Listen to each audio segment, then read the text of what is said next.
Hello everyone, मैं सचिन राजपूत और मैं आ गया हूँ यूरोलॉजी केयर क्लिनिक बरियातू से। और आज है हमारे साथ डॉक्टर प्रशांत कुमार सर, जो यूरोलॉजिस्ट स्पेशलिस्ट हैं। आप लोगों की दिनचर्या में जो भी कुछ प्रॉब्लम्स होते हैं, कुछ सिम्टम्स हैं जो कि आप लोगों को पता नहीं होता या बताने से घबराते हो, उस सब को लेके हम कुछ सर से बात करना चाहते हैं। तो सर, आपका वेलकम है सर हमारे शो में। Thank you. सर, हम चाहते हैं कि सर आप अपने बारे में कुछ इंट्रोड्यूस करें हमें, और हमारे दर्शक को भी बताएं अपने बारे में कुछ। हेलो एवरीवन, मेरा नाम डॉक्टर प्रशांत कुमार है। मैं यूरोलॉजिस्ट हूँ और मैं बरियातू में यूरोलॉजी केयर क्लिनिक चला रहा हूँ। यहाँ पे हमारे पास ओपीडी है और आईपीडी है, जहाँ पेशेंट एडमिट भी होते हैं। सारी तरह की सुविधाएं हैं जो यूरोलॉजी विभाग से सब मतलब जो भी पेशेंट एडमिट करना हुआ, चाहे किसी को इलाज में जांच हुआ, सारा कुछ हम यहाँ पे करते हैं। और 2 साल हो गया है ये ओपन होके, और काफ़ी अच्छा सब फैसिलिटी हम लोग यहाँ प्रोवाइड कर पा रहे हैं। Okay, thank you so much sir. और सर, मैं आज आपसे बात करना चाहता हूँ सर ओवर एक्टिव ब्लैडर के बारे में। सर ये ओवर एक्टिव ब्लैडर है क्या सर एक्चुअली? बहुत कॉमन, बहुत अच्छा टॉपिक है over active bladder. Short term में हम लोग OAB बोलते हैं, ओवर एक्टिव ब्लैडर। बेसिकली क्या होता है कि कोई भी चीज़ एक्टिव हम लोग समझते हैं, उसी चीज़ का ओवर एक्टिव हो जाना अपने आप में एक प्रॉब्लम होता है। तो ओवर एक्टिव ब्लैडर में होता क्या है कि पेशाब की थैली में नॉर्मली हम लोगों का सेंसेशन आता है कि हम पेशाब की थैली में पेशाब भरता है और हमें सेंसेशन आता है कि हमें पेशाब करने जाना है। सपोज 300-400 ml का कैपेसिटी होता है। अगर सपोज किसी में 300 की जगह 200 या 100 या 50 ml में ही सेंसेशन आ जाए, मतलब ओवर एक्टिव हो जाए, तो हमें क्या होगा, जल्दी जल्दी पेशाब लगेगा। हो सकता है पेशाब लीक हो जाए, हो सकता है जितना हमें 3 घंटे 4 घंटे की गैप होनी चाहिए वो ना हो के 10-10 मिनट पेशाब लगे। तो ये एक सिम्टम जिसमें कि हमें बहुत जल्दी जल्दी पेशाब आता है, या तो एक्टिविटी जो ब्लैडर की है वो ओवर हो जाती है, उसको ओवर एक्टिव ब्लैडर बोलते हैं। ओके सर, ये कितना कॉमन है सर लोगों में? एक्चुअली बहुत कॉमन है, मेल्स में फीमेल्स में दोनों में काफी कॉमन है। बट कुछ एनाटॉमिकल कारणों से फीमेल्स में थोड़ा ज्यादा पाया जाता है, बट मेल में भी है। और काफी वजह है इसके होने के।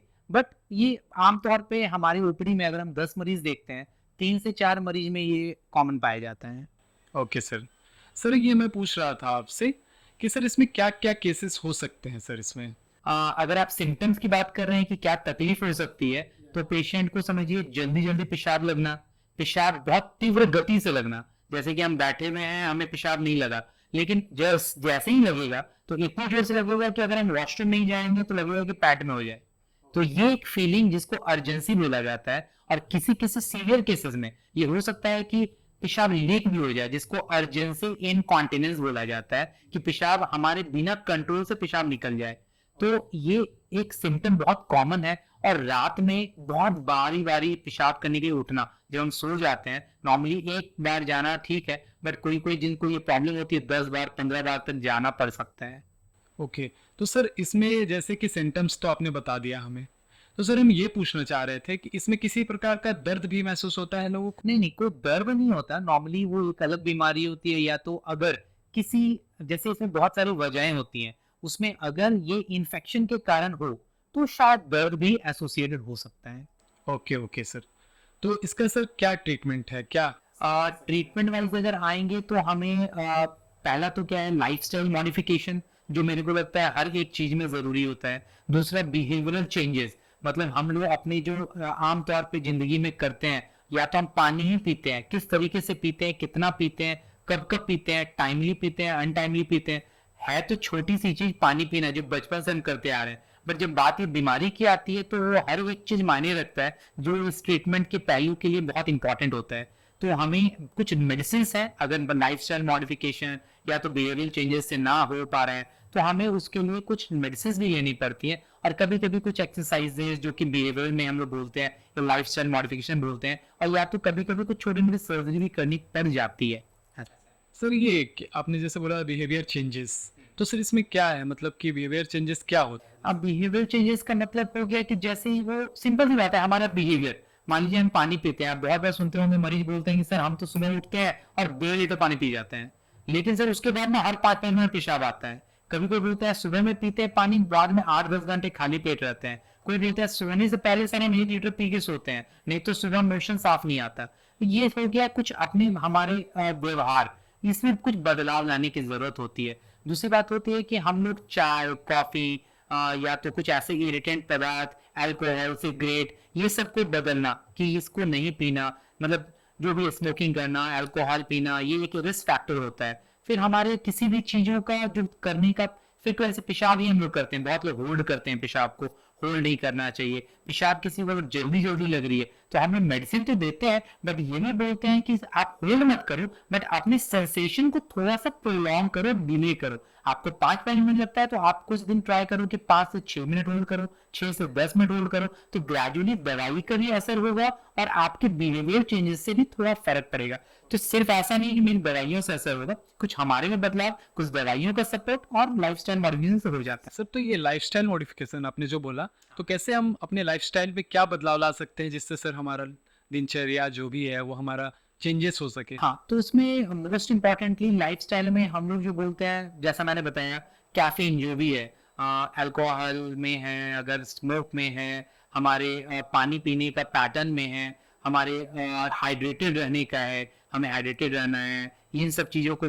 फिर सर बहुत सारा मसालेदार खाना, बहुत हाई प्रोटीन डाइट खाना, ये सब को अवॉइड करना चाहिए। इसके अलावा भी हम लोग लाइफस्टाइल मॉडिफिकेशन में बोला जाता है टाइमली स्लीप करना, टाइमली पेशाब करना। अगर मुझे पेशाब नहीं लगा है फिर भी मैं कोशिश करता हूँ 3-4 घंटे में एक बार पेशाब कर रहा हूँ, क्योंकि हो सकता है कभी मैं ज्यादा होल्ड कर पाऊँ, कभी हो सकता है पानी कम हुआ, हमें डिहाइड्रेशन हो सकता है, मतलब बहुत सारी चीजें जो हमें ले दे के चलना पड़ता है। बट ये लाइफस्टाइल मॉडिफिकेशन ऐसा नहीं है कि बस बीमारी के लिए जरूरी है, हर एक बीमारी में आजकल बहुत जरूरत पड़ता है। या बिल्कुल सर, जैसे लाइफस्टाइल, जैसे सर हम अपना लाइफस्टाइल में बदलाव ला के तो हम ये सब कुछ नॉर्मल कर सकते हैं, लेकिन क्या सर इसमें कुछ थेरेपी है जो कि हम उसको अपना इस पे? हाँ, थेरेपी में अगर हम बात बोलेंगे तो कोई ऐसा सटीक एकदम ऐसा नहीं है कि जिसमें आप ये ऐसा करेंगे तो ये बीमारी नहीं होगी, ऐसा नहीं है। बट फिर भी देखा जाता है कि अगर आप पेल्विक फ्लोर एक्सरसाइज बोलते हैं हम लोग, पेल्विक फ्लोर एक्सरसाइज मतलब हो गया जैसे कि कीगल्स एक्सरसाइज, मतलब हम लोग अपने जहाँ हम बैठते हैं बटक एरिया, उसको स्ट्रॉन्ग करने का एक एक्सरसाइज होता है, वो हम लोग आमतौर पे पेशेंट्स को सिखाते हैं, वो हम कर सकते हैं, उससे हमें काफी बेनिफिट मिलता है। इसके अलावा तो अदरवाइज एक्सरसाइज या थेरेपी ऐसा कुछ नहीं होता।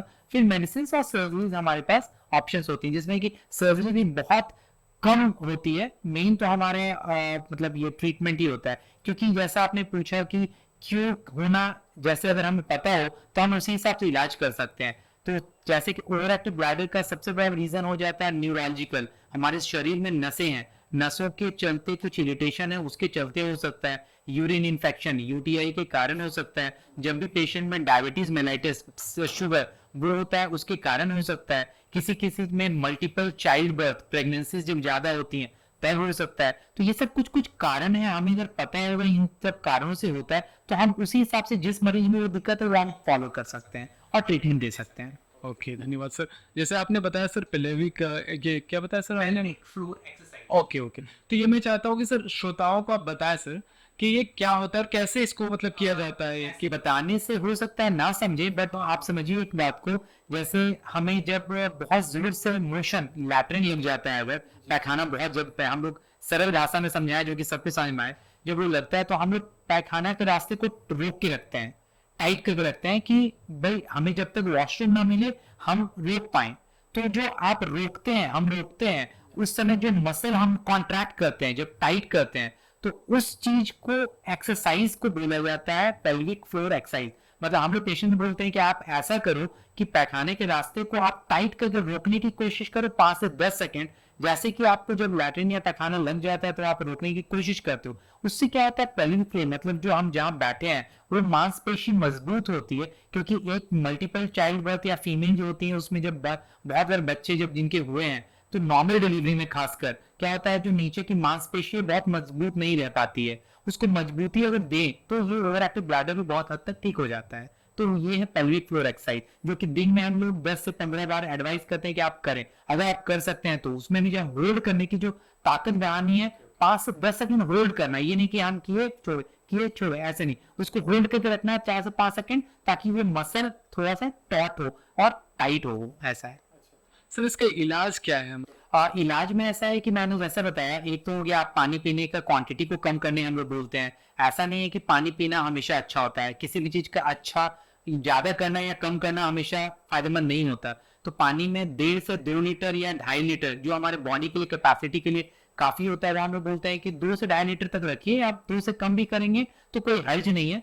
लेकिन इसके अलावा हम लोग स्मोकिंग, कॉफी या चाय या अल्कोहल को अवॉइड करें। अगर हमें कुछ बीमारी है, जैसे कि हमें कोई बीपी है, शुगर है, उसको कंट्रोल रखें, उसकी दवाइयों को लेते रहें, कंट्रोल में रखें शुगर को। अगर हमें इन्फेक्शन हो जाता है तो इन्फेक्शन को ट्रीट करें यूरोलॉजिस्ट से या किसी भी अच्छे सीनियर डॉक्टर से मिलके।